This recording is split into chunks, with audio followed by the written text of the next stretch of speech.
Tonight, the latest developments demand your full attention. And once you hear this, you'll understand why. A royal biographer has just made a claim so explosive, so unprecedented, that it's sent shockwaves through every corner of the British establishment and beyond. We're talking about allegations that Meghan Markle, the Duchess of Sussex, harbors ambitions not just to return to royal life, but to occupy the most powerful position in the British monarchy. Yes, you heard that correctly. According to this stunning new biography, Meghan Markle allegedly wants to be Queen of the United Kingdom. Before we dive deep into this extraordinary story, make sure you hit that subscribe button and turn on notifications, because this situation is developing rapidly and you won't want to miss a single update. And here's what I want to know from you. Do you think these claims hold any weight? Or is this just another attempt to tarnish Meghan's reputation? Drop your thoughts in the comments below, because this conversation is one we all need to have. Now, let's get into the details that everyone is talking about.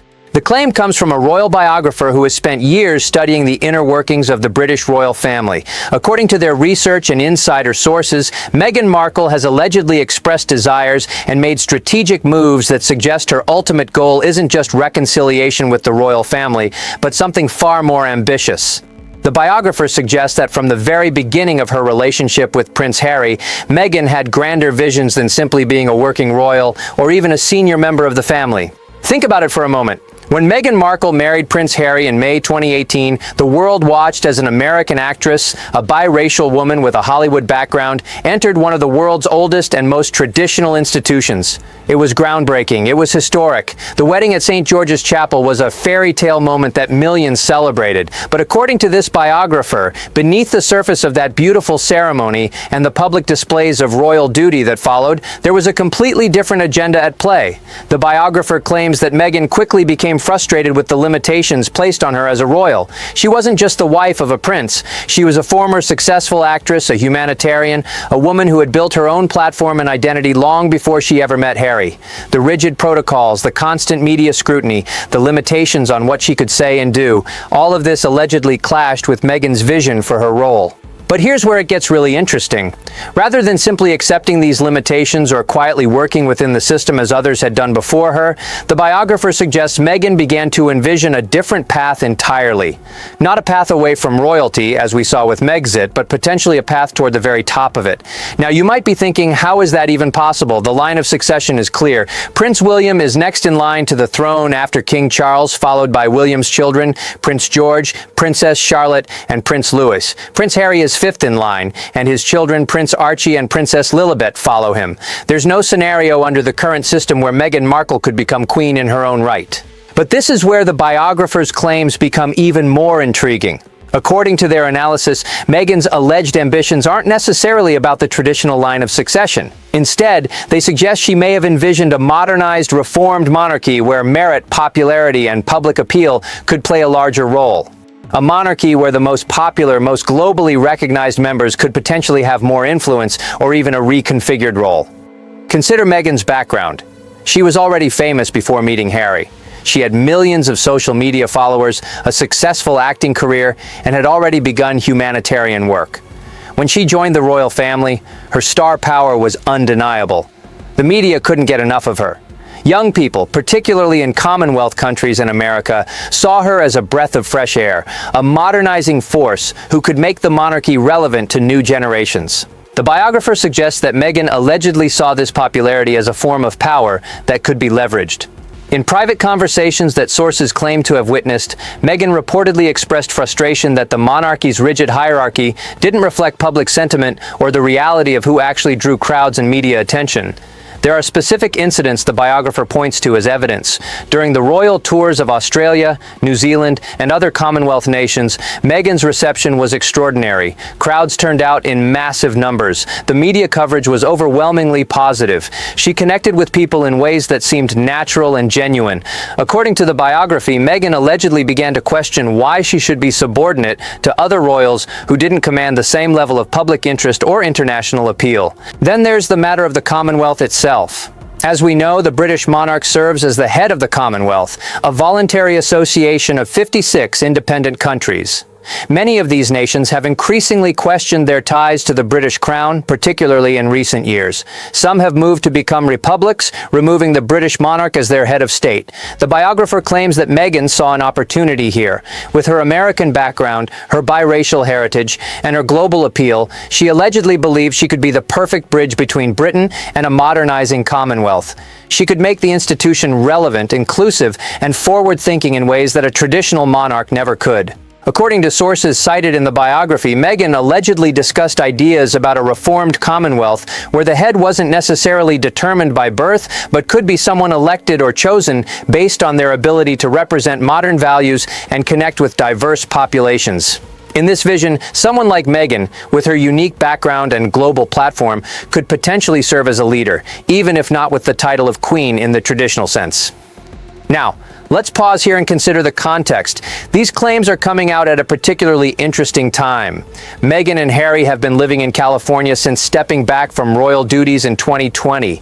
They've built a new life, launched various business ventures, signed deals with Netflix and Spotify, and have been vocal about their experiences within the royal family, most notably in their interview with Oprah Winfrey and in Harry's memoir.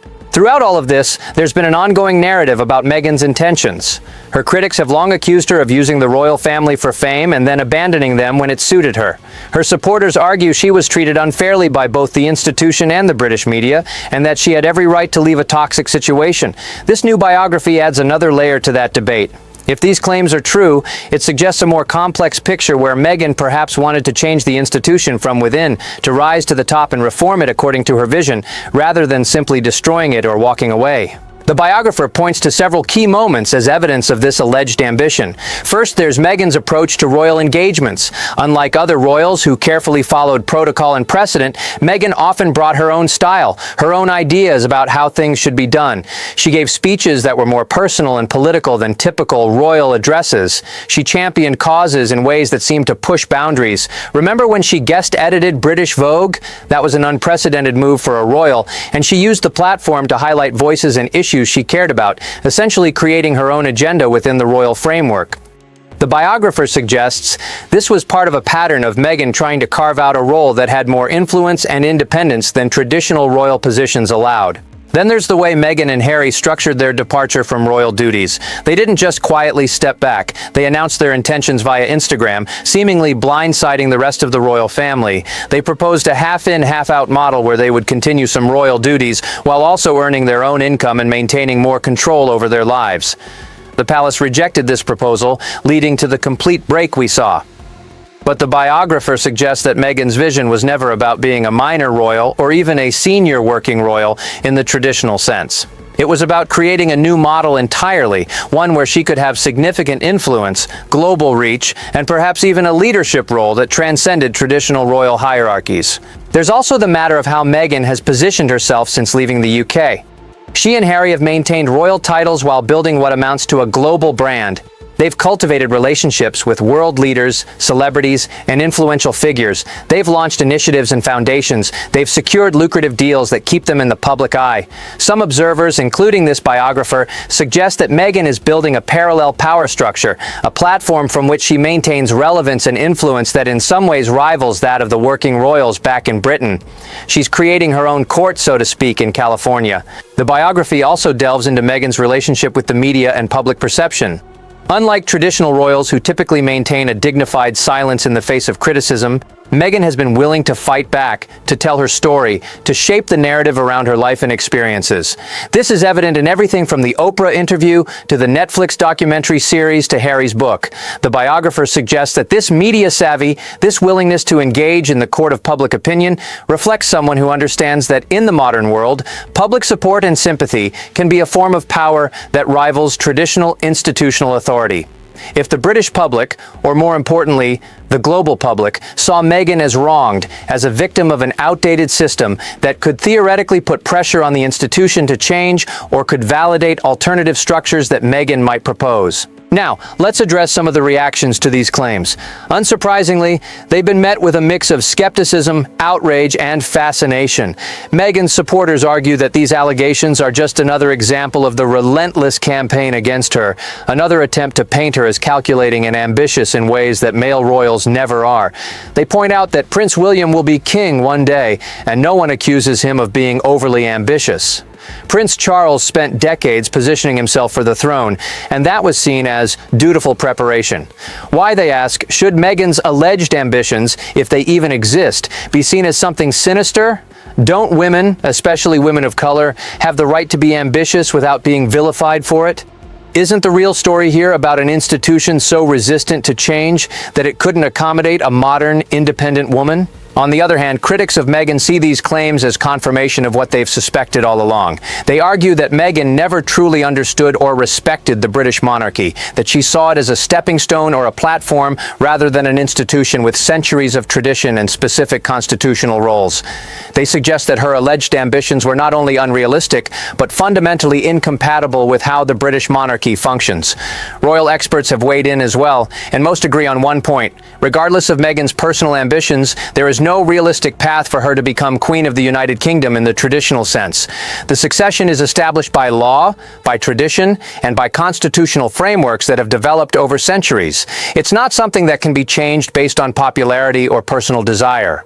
However, some experts acknowledge that the monarchy is at a crossroads. Public support for the institution is not what it once was, particularly among younger generations. The Commonwealth is evolving, with member nations increasingly questioning their relationships with the British Crown. There are legitimate questions about what the monarchy will look like in 20, 30, or 50 years.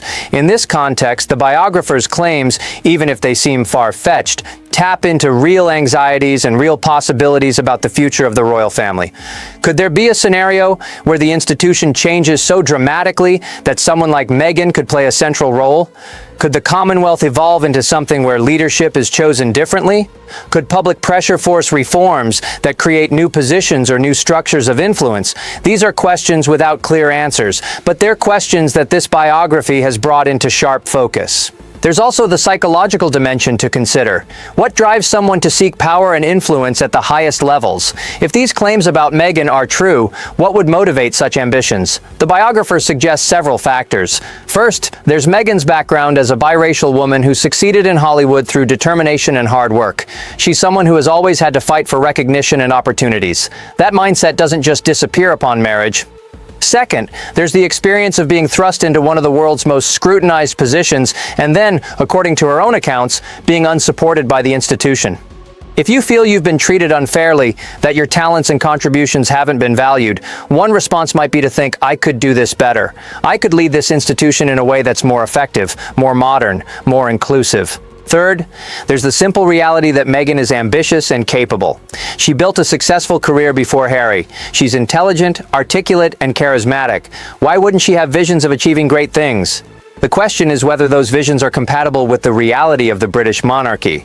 As we look at all of this, we also need to consider what Meghan herself has said. In interviews, she's spoken about her struggles within the royal family, about feeling isolated, about the impact on her mental health. She's talked about wanting to use her platform for good, about advocating for causes she believes in. She's never explicitly said she wanted to be queen, of course, but she has expressed frustration with the limitations placed on her. In the Oprah interview, Meghan spoke about not being protected by the institution, about concerns over Archie's title and security, about the lack of support she received. Could some of this have been driven by a belief that she deserved a more central, more powerful role?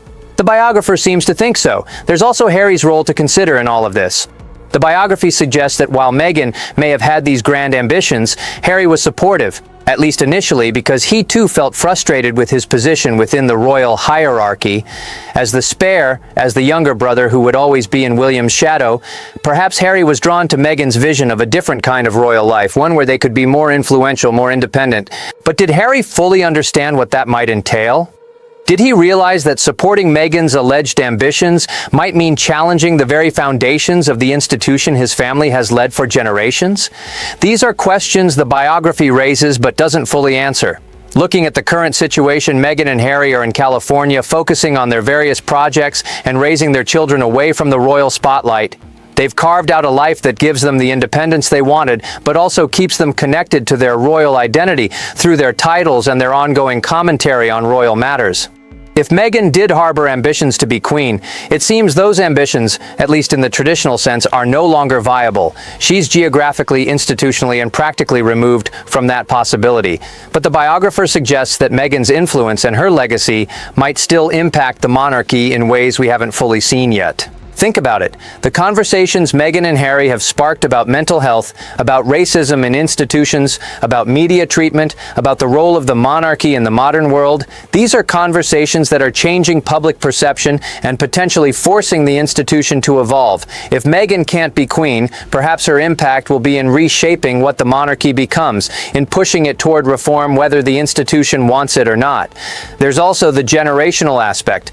Meghan's children, Archie and Lilibet, are in the line of succession, albeit far down it. They're growing up in California with an American mother in a very different environment than traditional royals. What role might they play in the future? Could they be bridges between different worlds, different visions of what royalty means? The biography doesn't predict the future, but it does suggest that Meghan's alleged ambitions, whether realistic or not, represent a clash between old and new, between tradition and modernity, between an institution that values continuity and an individual who values change.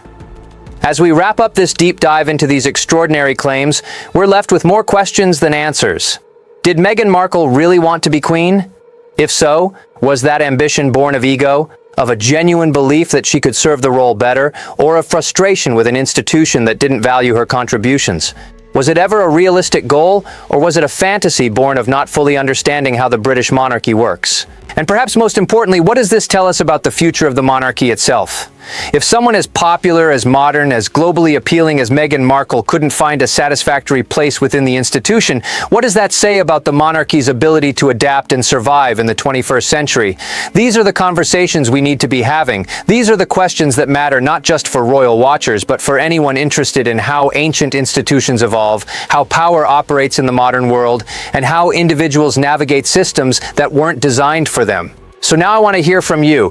What do you make of these claims? Do you think there's truth to the idea that Meghan wanted to be queen? Do you think she was treated fairly by the royal family and the media? And what do you think the future holds for both Meghan and the monarchy? Share your thoughts in the comments. Let's have a real conversation about this, because these issues touch on so much more than just one family or one woman's alleged ambitions.